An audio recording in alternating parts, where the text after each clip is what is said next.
I was invited by Castlefield Gallery to select a show alongside Rawlinson and Pendergast. The students were graduates from the MA and MFA program at the Manchester School of Art.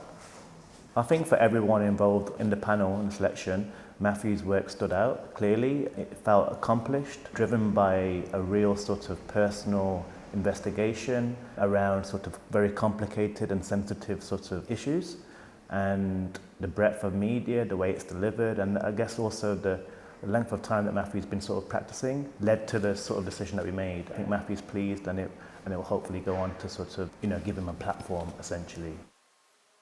Yeah, I'm part of the show in Castlefield with Ivy, and my work is predominantly collage, photographic, digital work and installation work.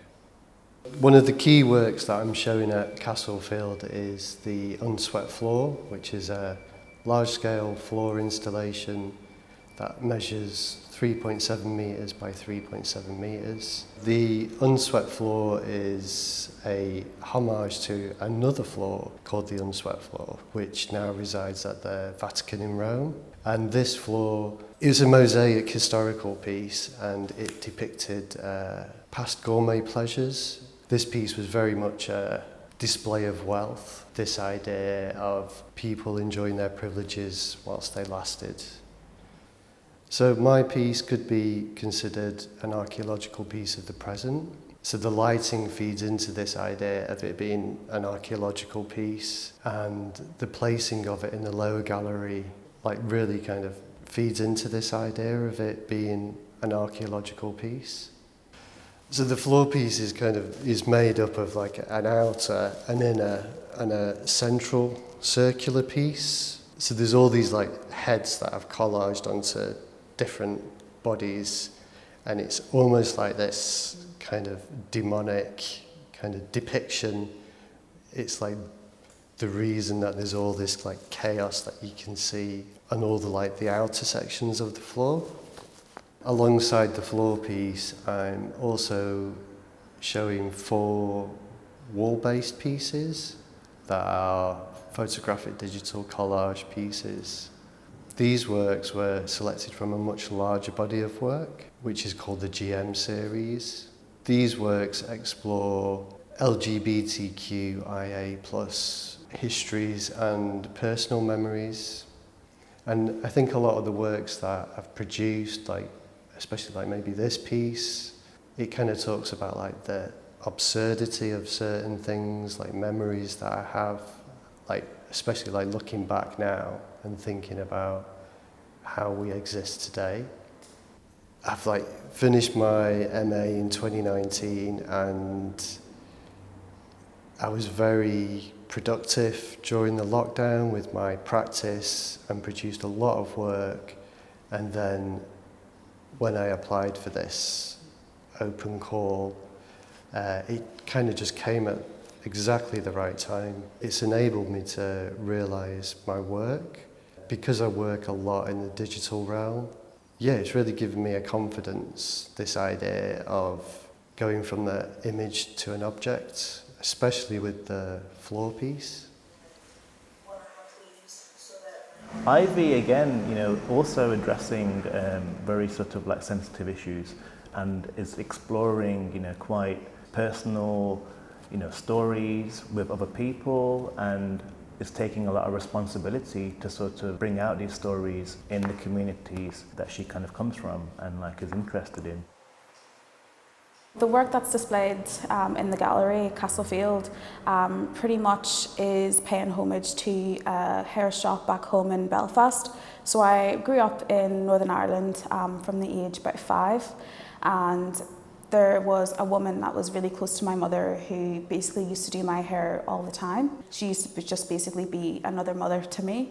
So she grew her little business in Northern Ireland in Belfast on the Omagh Road, which was a very difficult place to build a business in terms of what was going on at the time, with sectarianism going on and all that. So she pushed through and had her business grow from something small to something really big today. So it was pretty much myself just paying homage to her.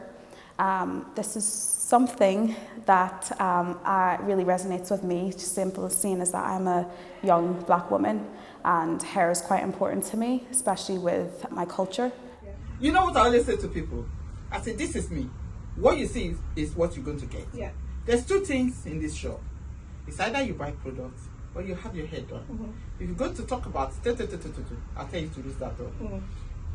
But if you come in and you say to Franca, oh, I need this, I need that. Even before I even answer you, somebody sitting over there will answer you and say, girl, I know the way to go about this. I know the way to solve this. You see, you people have clicked. You've started talking. You've started exchanging phone numbers. And then she will ask you, where are you from? And then you say, I'm from Uganda. And she'll say, oh yeah, I'm from Uganda as well. Where about in Uganda? You mention your village, she mentioned. You become one. So in this part of the gallery, you'll see an installation. You'll also see a hanging piece behind me and a print. This piece in particular that's behind me resonates with me in terms of hair braiding.